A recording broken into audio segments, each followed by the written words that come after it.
I'd like to move over to Lorenzo. And again, your work both with the Rockefeller Foundation, with Lombard Odier in the private sector, public sector, you've got a unique insight into some of the issues around the voluntary carbon markets. Lorenzo, let me hand it over to you for your opening thoughts. Well, thank you so much. And let me just say, it's an enormous pleasure to be part of such a great panel and talking about such an important issue.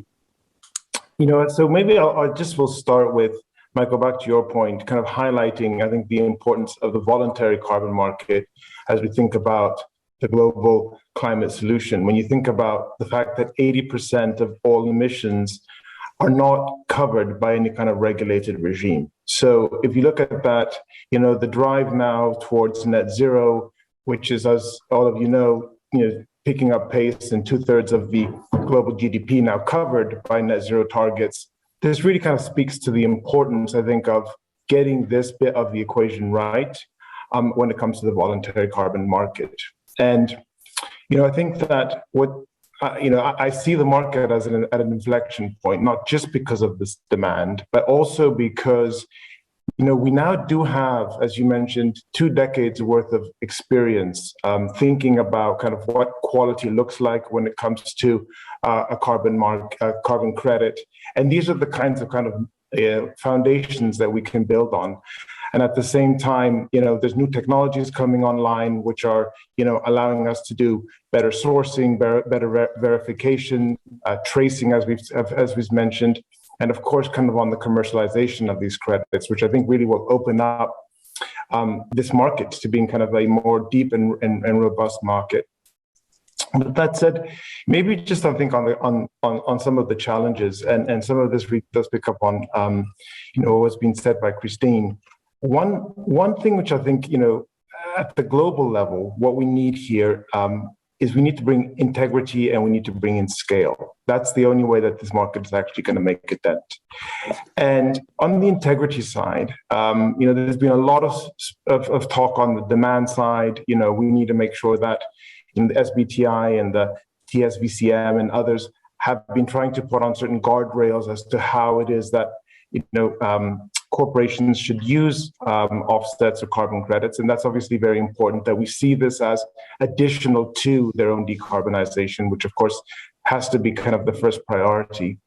And of course, then on the supply side, making sure that the credits that are brought to market, and frankly, that the market then moves towards really quality, and we don't find ourselves kind of in a situation whereby the quality of these credits are questioned, in which case I think we could really be held back.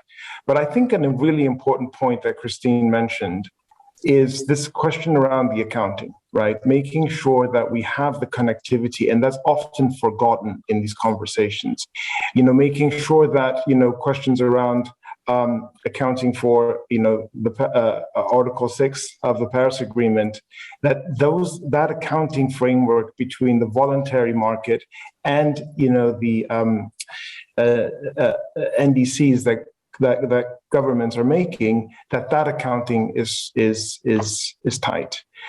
I think another important point that I think is important to mention, and Michael, this gets to your point around the just transition and to the question of scale, which is that if we're going to bring scale to this market, needless to say, nature is going to be at the heart of the carbon credits that are produced. And we know that 90% of the foreseeable supply is going to come from emerging markets. And of that, 65 to 85% of it is going to be nature-based. And so there's an enormously important question here to also think about: how is it that we can strengthen the infrastructure, particularly in developing countries, for the production of these high-quality carbon credits? And not only that, it's incredibly important that, to the just transition story, that we make sure that indigenous and local communities benefit in this market, and we find ways in which we can actually,